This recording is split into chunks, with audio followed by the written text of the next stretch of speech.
Today, I also welcome General Ashok Bhim Shivane, who would be giving the special address. He has a very splendid career pathway, alumnus of NDA, IMA, Amatco, commissioned in December 78.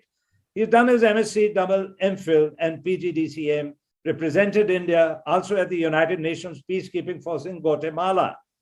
He oversaw the perspective planning, future restructuring of the Indian Army, and finally took over the coveted position of Director General Mechanized Forces of the Indian Army. And you'll see many of his articles on the Ukraine-Russia conflict. He has given his perceptions as to how to fight the mechanized battles, which I think has been taken cognitive action by even the Army Chief General Manoj Naravne. He has also chaired and been a keynote speaker at several international national seminars and chairman of Indo-Russian Land System Conference. He's been Director General of the Mechanized Forces and also commanded very commendably in a very magnificent form the Strike Corps, that is a sword arm of the Indian offensive. He's an acclaimed defense analyst, several publications in defense advisor, think tanks, defense magazines, global law innovation advisory, and hospitality industry. He has been consultant to the Ministry of Defense, Ordnance Factory Board from 2018 to 2020. May I now request General Bhim Shivane to kindly commence with his address, please. Thank you very much, General Gadyok, for your kind introduction. You've always been very magnanimous with your words. Jai Hind and greetings, ladies and gentlemen. My special greetings to General K.M. Seth, who has been an iconic military leader and an iconic figure. And whenever, sir, I have interacted with you, I have come back enriched in my thoughts, in my body and my soul. And I have several times interacted and seen Dheeraj also grow from a youngster to a stature of a striker commander. And I see his deep character as through you. Thank you very much also to Dr. Ashok K. Chauhan. Your thoughts and words on the national security calculus as such, and in defense in particular, I think are very, very inspirational. And your immense contribution has gone a long way towards making this nation a forerunner, and if I may say, moving from a spectator to a player in the global arena. I also like to convey my greetings to Dr. Selva Murthy, with whom one have had a few seminars together and always benefited with our exchanging of our mutual thoughts. Let me thank Amity University, UP, and in particular, its very dynamic Director General, AIDSS, Dr. Lieutenant General Dr. S.K. Gadyok, AVSM, for this kind invite us for the special address. Let me also compliment him for choosing a very contemporary subject whose complexity and pace is difficult to define, yet its impact globally has been profound, and its stature has resulted in India coming onto the global screen with immense pride and credibility and respect. So to begin with, let me state that the only order in the world order today is disorder. And the only certainty in geopolitics today is uncertainty. Wars only flip the existing political equilibrium and they accelerate the geopolitical pendulum. Therefore, chaos and order are essentially two sides of the same coin. And to that extent, I would say that the war in Ukraine is just one more chapter in this competition of power play that has already been taking place for several decades post 1991, once the Soviet Union divided or dissolved into various states. So I will take the plunge in this boggy ground by stating my 5 strategic postulates contextual to the Ukrainian war. My postulate number 1 is that international relations and international liberal order is not linear. It is all about slants and crosses. And let me elaborate this through the prism of international relations. Look at US. US needs India because of China. And as a soldier, I shoot straight and I talk straight. And US needs European Union, NATO to weaken Russia. Look at India. India needs both Russia and US. India needs Russia for its defense needs, energy needs, and security concerns in Asia and as a crucial pole in a multipolar world. So it does not want Russia to be weakened. India needs US for its trade, defense technology, and keeping China under check. So it wants China to be kept under check, and US and Russia to be balanced. Look at Russia. Russia needs both India and China for its economic revival and power play against US. China needs Russia and Europe to achieve its centenary dream and upset the US apple cart. Europe is not Europe without Russia, and Europe is not Europe without the security from US. Look at a nation like Turkey. It's part of NATO, but does not support the sanctions by Russia because of the strong energy and economic ties to Russia. But it arms Ukraine against Russia. To explain this, all that I'm saying is international relations is all about slants and crosses. And therefore, the only interest is self-interest.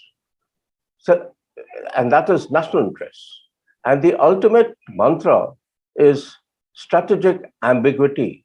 No more, if you look at India, is a swing power.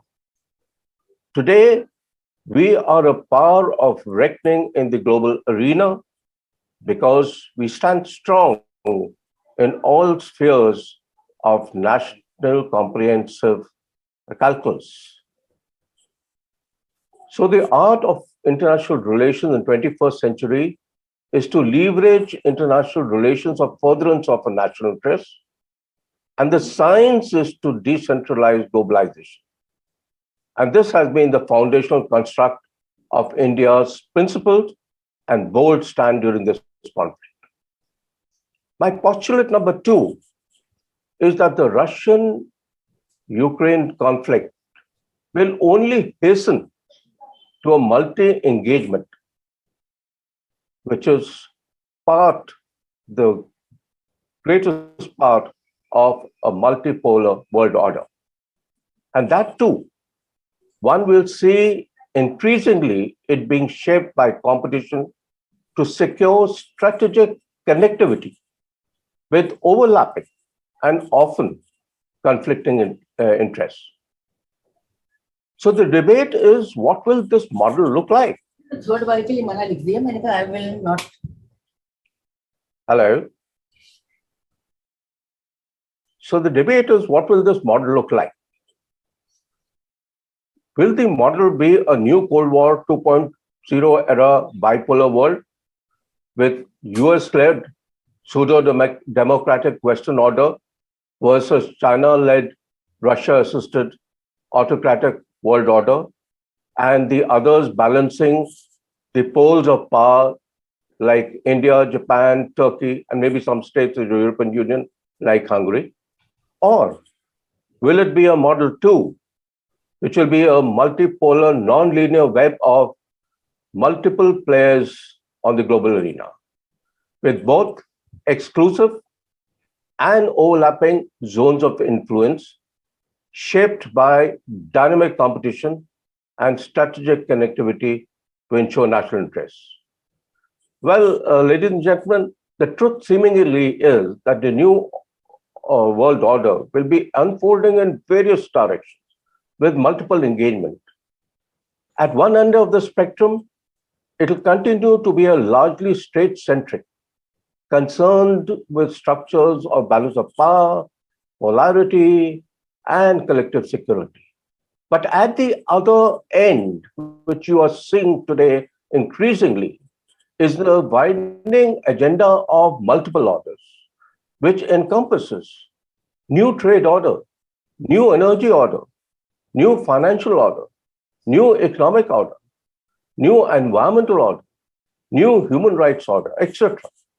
So it is not the model which is important, but its elements which will determine not only war and peace, but also what the global energy production, distribution, financial system of the future, environmental security, healthcare, human rights, etc. will look at. My third postulate is conventional wars are here to stay, and hard power counts.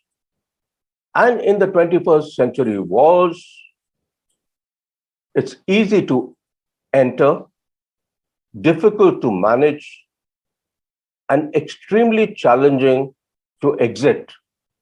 Because more often than not, when you exit, you leave the area even more chaotic and murky than when you entered. We saw the eruption of several irregular wars in the recent decade. We have seen the global war on terrorism, a cliche post 9/11. That set an illusion that conventional interstate wars are a thing of the past, particularly by the polity and certain diplomats. And this was spiced up by Western odd terminologies like invisible wars, non-kinetic wars, shadow wars, etc. That rubbish conventional war. Now, let us be clear that conventional war is here to stay, and those who profess that war is not an option are far off from the mark, especially when such cliches have an agenda for cost-cutting, downsizing, and populist employment scheme like the tour on duty. We must remember, defense, diplomacy, and development are the three key pillars of a nation. But in this, diplomacy will not work unless you have a strong defense. Development cannot take place if your defense or your national security is weak. So therefore, this aspect must be remembered, that hard power remains indispensable both for deterrence and war fighting. Look at Budapest made Ukraine weak, the Budapest Agreement, and it diluted its deterrence. So hard power for deterrence and war fighting is essential for nations to pursue the national interest in a zero-sum world. Yet the character of war evolves and the nature is enduring. Character changes with technologies, players, tactics, doctrines. And in this gamut of 21st century, which is wars, there are certain things that we must remember. Capability building takes time. Investment, both in terms of cerebral, financial, and visionary decision making, where intentions can change very fast. Therefore, investment in defense is a national insurance. And quality must never be compromised for quantity. Also, we must remember that self-sufficiency is the only journey, and Atmanirbhar Bharat is the only destination. No one is going to come, or no one can you depend in your times of crisis. And as a self-respecting nation, neither should we. I also feel that the 21st century wars are never ending. Conflict initiation easy, conflict management difficult, and conflict resolution extremely complex, because increasingly the number of proxy players, as we see in the Ukrainian war, make it extremely difficult and chaotic to have a conflict resolution. We also need to understand and learn a lesson that conflict today has become a kaleidoscopic phenomenon.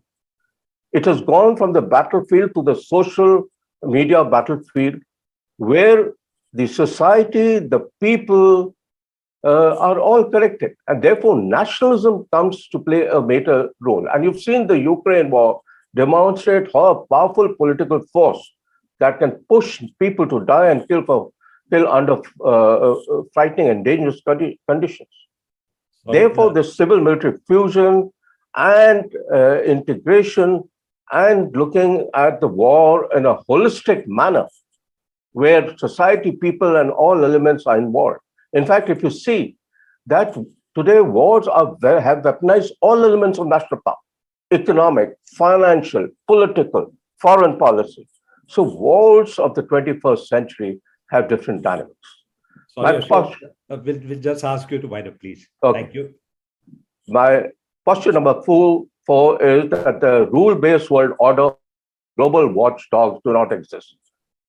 And we have seen this. The question is, does the law twist the arm or the arm twist the law?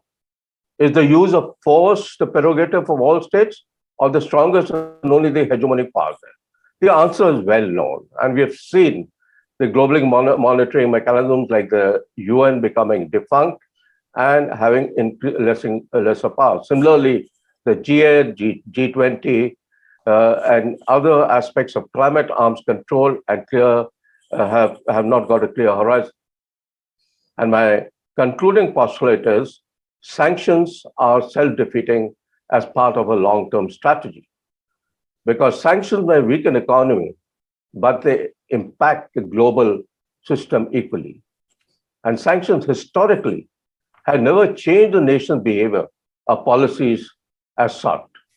Sanctions are easy to dodge over a period of time, and therefore they are abject failures. And sanctions have a geopolitical fallout and have never been able to change the behavior of states. You see North Korea, you see Iran, you see China, you see Russia. So to conclude, I will close here by saying it is one thing to predict the future, but it is another to get it right. Yet, the strategic landscape does indicate future contours to be non-linear and in an integrated web of connectivity, till another turbulence sets in to accelerate the pendulum. Thank you very much, and Jai Hind. Thank you very much, General Ashok, for a very fabulous perspective of the international relations and those 5 postulates which you've given. I think very enlightening, thought-provoking, and I personally feel these are going to be very helpful if you put it down in writing and send it across to the Integrated Defense Staff and also to the CDS, that is to General Anand Suri, Joint Operations Paradigm, and also Lessons for High-Intensity Conflicts. Incidentally, ladies and gentlemen, General Ashok embodies the professionalism and operational dynamics of Indian Strike Corps, comparable to the icons of Field Marshal von Manstein and Schlieffen of Germany during the World War II.